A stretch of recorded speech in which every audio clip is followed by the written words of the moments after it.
You're all here so early. Looks like we have everyone here. Isak, are you sure you want to come with us? I'll watch from a safe distance. Dia, I want to be there to bring Grandpa home. Okay, let's go then. Dia, wait. What's the matter? I heard that you were quite reckless yesterday. No more of that today, understood? Or I'll be very upset with you. Fine.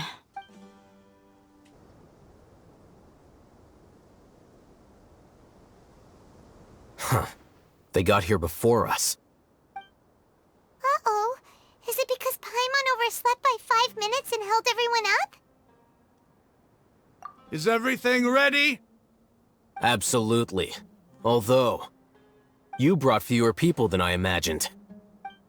Bring him over. Grandpa! Why is there only one of them? Rahman, I've always thought of you as a man of his word. What's this about? It's a one-for-one exchange. Sounds fair, don't you think? And let me put it this way. Agreeing to any kind of deal with the Dendro Archon's people is already a huge compromise on my part. Don't you think you've asked enough?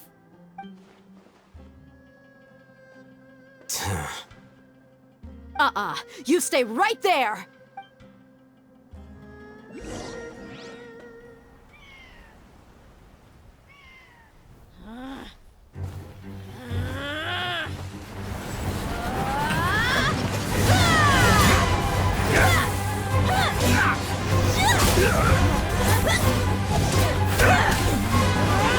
Playmate! What do you think you're doing? Grandpa! Don't you see this blade here? You coward! Why are your hands shaking? Wait a second! It's a earthquake!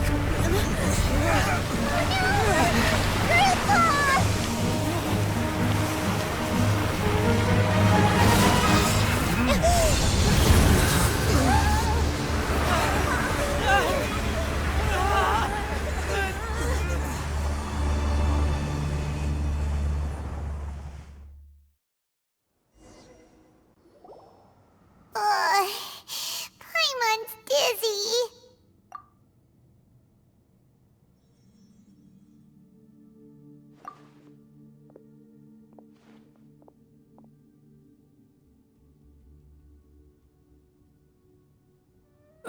This day's going just great. What a nuisance. The sand dune collapsed. I saw an energy field. The village keeper protected us. It glowed green with dendro. Just like you said, it may well have been the remains of Lesser Lord Kusanali's power inside the scholar's body. The Dendro Archon. The present one. Grandpa? Grandpa? Oh no, he's getting confused again. Hey, look around you. Did there used to be a temple here? It seems that when the sand dune collapsed, it exposed these underground structures. The symbols on the gate belong to King Deshret's civilization. This structure must be ancient. Over time, the sandstorms completely buried it and left it in the state we see now. It could have been an underground palace in the distant past. Oh, a miracle. Praise King Deshret! What's he doing here? And his men too? They must have fallen down here with us. Pretty lucky if you ask me. Most of them seem in really bad shape. Except for him. He got off lightly. Mind your head. No, this isn't the time for conflict. Our exalted lord has shown us the way to his sacred palace. He's not actually gonna go in there, is he? As it happens, I want to take a look inside too. What are you doing? Don't you think it's curious? 1 minute, Lesser Lord Kusanali's power protects us from harm, and the next, remnants of King Deshret's civilization appear. Two major deities are vying to showcase their power to us. It would be a shame not to witness them both. Paimon thought you weren't interested in gods. Indeed. In my view, gods are just a higher form of living being. Or creature, you could say. New discoveries are always worth investigating. Whether they have anything to do with gods is neither here nor there. Raman, what are you gonna do about your men? I'll just let them lay here. King Deshret will take care of his people. Right now, I'm going inside.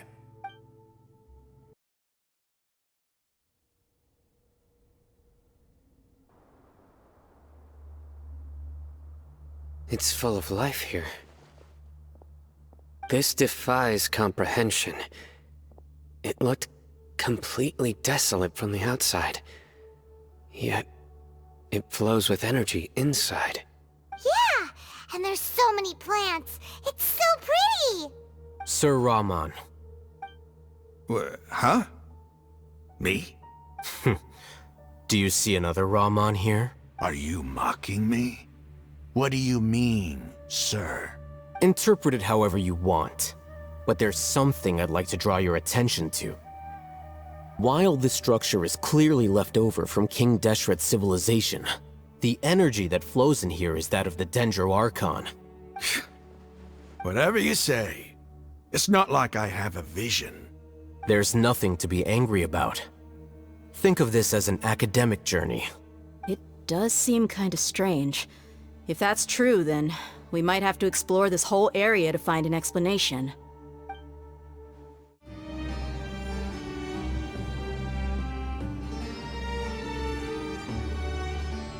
Now that's a sight to see. King Deshret's splendor surrounds us.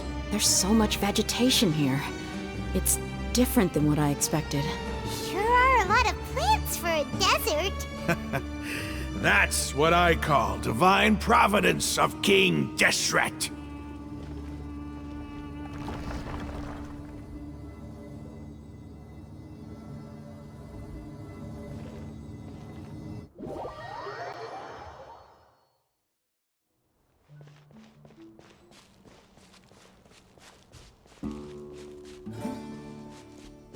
It's getting brighter. Oh, it looks so beautiful.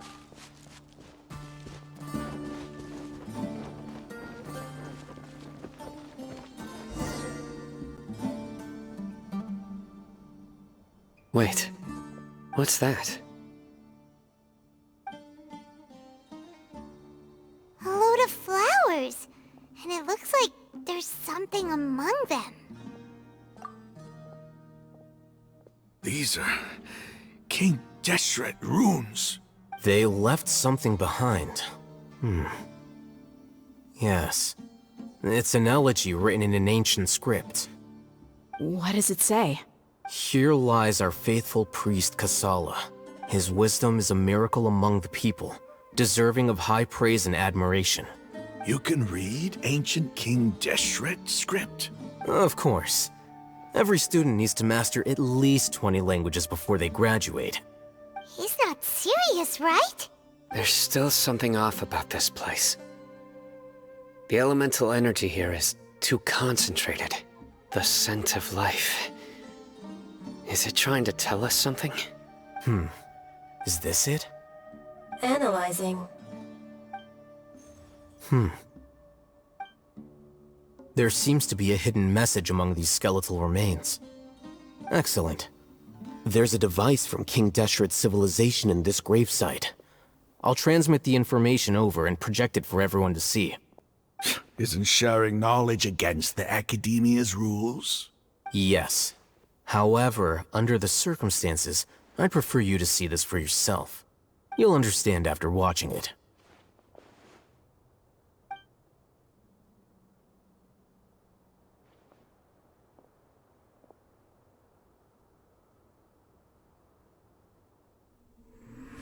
Civilization is born of knowledge, but so too can knowledge be its demise. A disaster caught us unaware. It was knowledge that did not belong to this world. King Deshret brought this forbidden knowledge into our world, and it quickly spread like a plague. People's minds were filled with crazed whispers. Dark gray scales spread across their bodies. Even the land was stripped of its vigor. Only a desperate, deathly silence remained. Were it not for Greater Lord Rukkhadevata from the forests, the damage would have been irreversible. She summoned the priests to build temples and infused into them the divine power of life. The disaster was miraculously tempered, and the embers of our civilization were preserved in Aru village. Alas, the miracle could not last. As long as forbidden knowledge continued to exist, it would forever blight this world. In the end, the proud king of the desert, my eternal lord, chose to sacrifice himself. I have spent my whole life since guarding one of these many temples. But now, my duty is coming to an end. As I close my eyes for the final time, the sight of that noble deity will appear in my vision once more. In helping King Deshret to eradicate forbidden knowledge, she exhausted her strength, and her form became that of a small child. How strange. Now that I think of her, I no longer have any fear of death, for I sense that the spirit of life will abide with me during my eternal sleep. Children of the desert, cling no longer to past grievances, but hold tight to the memory of this act of benevolence. What was that? The priest's memories. No, impossible. Greater Lord Rukkhadevata. So the former Dendro Archon and King Deshret were never enemies at all. But this doesn't make any sense. The Dendro Archon's followers, they're clearly... Was that the former Dendro Archon? She became so tiny in the end.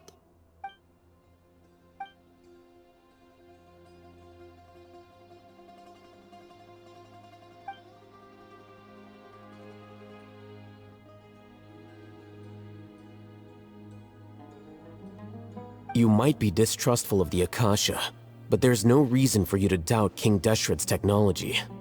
You've just witnessed his priest's last words. I've never heard about any of this before. The surviving followers of King Deshret all gathered in Aru village. Our god did not make mistakes. We refused to believe any of the rumors. King Deshret's death, the all but total annihilation of our civilization. It was all Greater Lord Rukkhadevata's doing. We saw her as nothing more than a traitor, who stabbed us in the back in our moment of crisis. Just like us humans. Fighting, feuding, double-crossing each other to survive in the desert. You were blinded by your prejudice.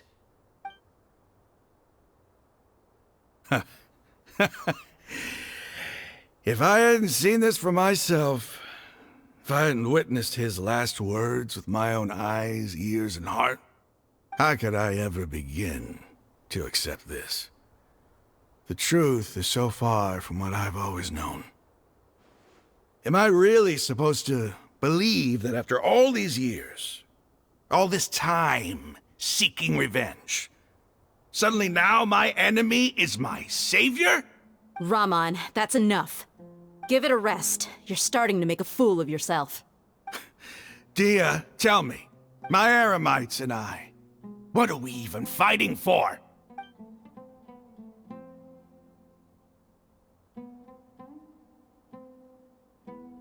Hey, how you doing?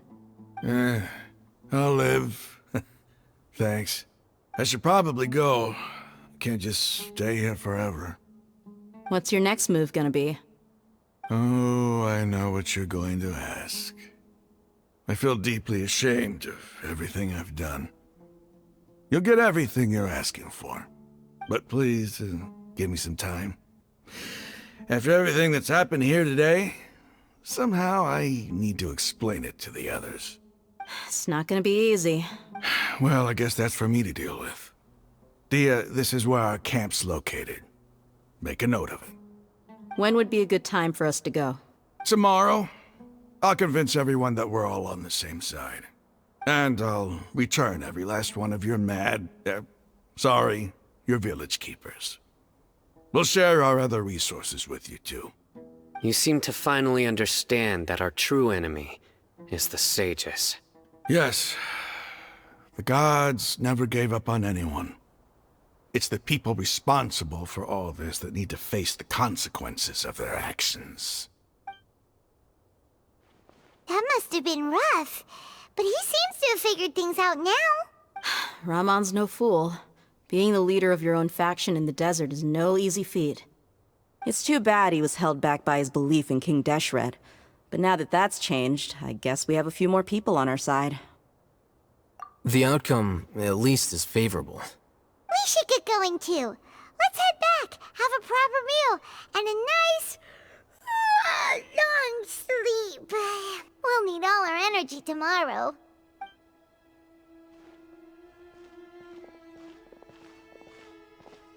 Sino, we're leaving! Stop yelling.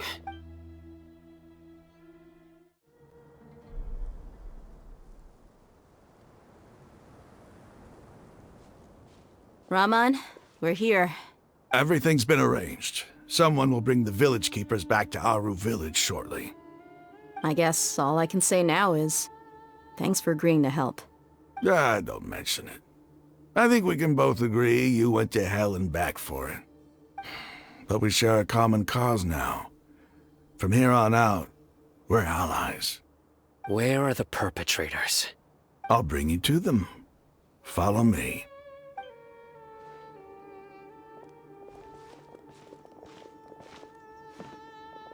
So these are the people who kidnapped the village keepers. Oh no, it's the scribe! There's no need to yell. No one can help you now. We've been all over the desert trying to find you! That's right.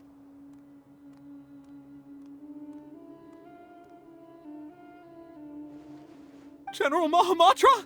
No, no! Make it quick, please! Swift and painless! Whoa. The moment they set eyes on Sino, they turned pale like they've seen a ghost! You should have known that I would be coming for you. Wait, we were just following orders. You know what I'm talking about, right? There's no way we could have done all this by ourselves. No, not Sino. He's gonna tear us limb from limb. I could do worse. Please have mercy. Start talking. Otherwise, I'll have to resort to other methods. So, your superiors have kept you quite busy recently. Why? What are they trying to accomplish? They wanted to extract canned knowledge. Don't play dumb. You know what I'm really asking. They extract divine canned knowledge. Then what? I really don't know how to explain it. Well, you better start talking or you'll be sorry! You don't want to make things any more difficult for yourself, do ya? Be my guest.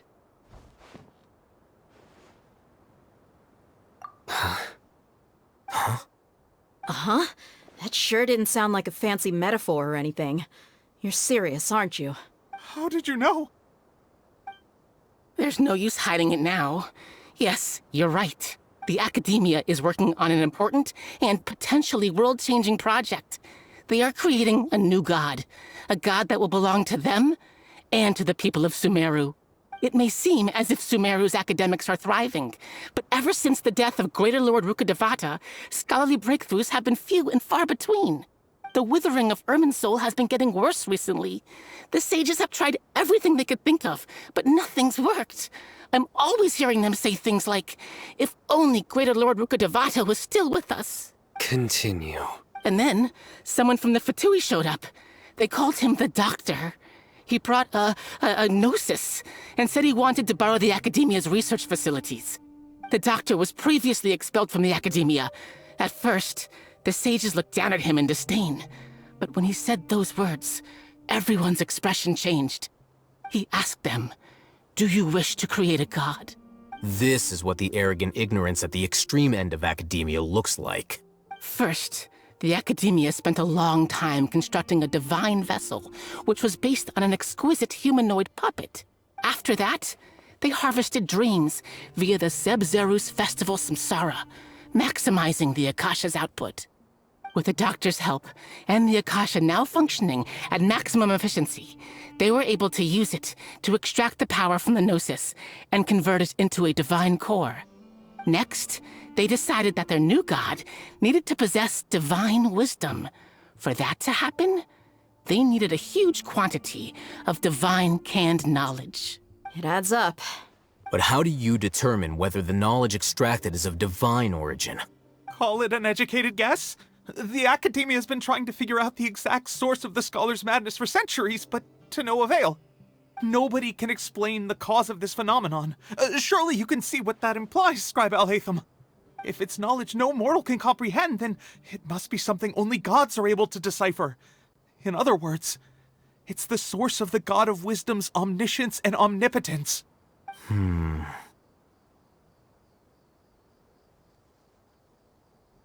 You must have noticed by now. The Academia doesn't care about who their god is. It's the ability to exercise control over knowledge and wisdom that matters. It is as if they are cursed with a desire for omniscience and omnipotence that burns in their blood. Some organisms demonstrate phototaxis, and thus orient their entire lives in respect to sources of light. For the sages, their only source of hope is the existence of a deity who embodies the acme of wisdom. This is but a form of phototaxis. For many scholars, the absence of a god of wisdom means stumbling in the darkness for the duration of their lives. Then what does Lesser Lord Kusanali mean to you? Is she not a true god present in this world? If you already have a new god, why try to create another one? From the beginning, the Academia has never treated her as a god. When the Academia first discovered Lesser Lord Kusanali, the newborn god of wisdom, the sages hoped that she would be as wise as Greater Lord Rukkhadevata. But upon evaluation, they found that at the time she possessed no more intelligence than any ordinary human child. The sages never had a ruder awakening. This forced them to accept that Greater Lord Rukkhadevata had indeed passed away. Not to mention that Lesser Lord Kusanali's gnosis has been used to power the Akasha this entire time. By herself, she has neither an Archon's raw power, nor the spectacular insight expected of a god of wisdom. Slowly but surely, people began to forget about her existence. So, this is the path the sages have chosen.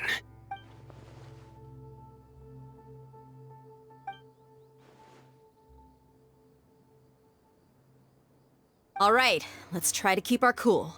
If everyone's in a bad mood, then let's change up our scenery. Rahman, give me a few men to help us escort the village keepers back to the village. And these two scholars, they're coming too. Sure, as you wish. The village keepers you found have all been returned to their homes, and each one has a dedicated caregiver to look after them. The two new scholars are being kept under close supervision, too. Really great work, everyone. The atmosphere is so heavy.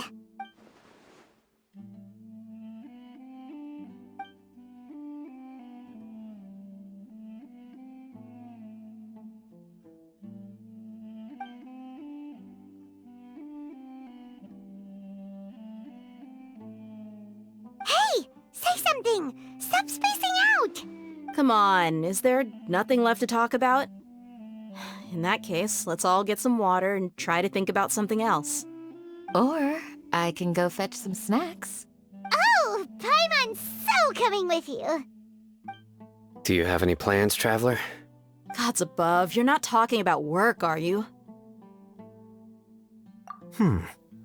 So you were still withholding some information?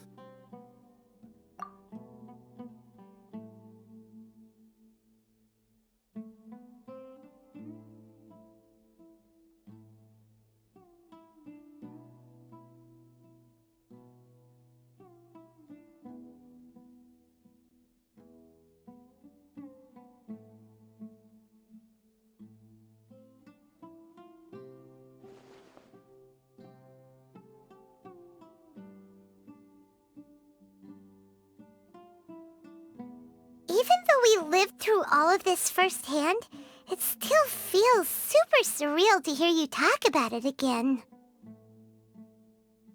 What a whirlwind of a story. I felt like I was holding my breath the whole time. It seems like there'll be more issues to face in the days ahead than I'd anticipated.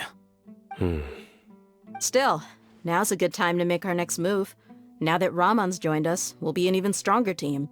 It's time to make a plan. Indeed. These events are a flagrant transgression of the rules in every sense. We cannot allow it to continue. So, everyone, are we on the same page? Crush the sages and rescue our god. That is our ultimate goal. Well, let's brainstorm a little more about what other resources we can draw on. The next time we gather here, we must have a solid plan. Yep, it'll work out for sure.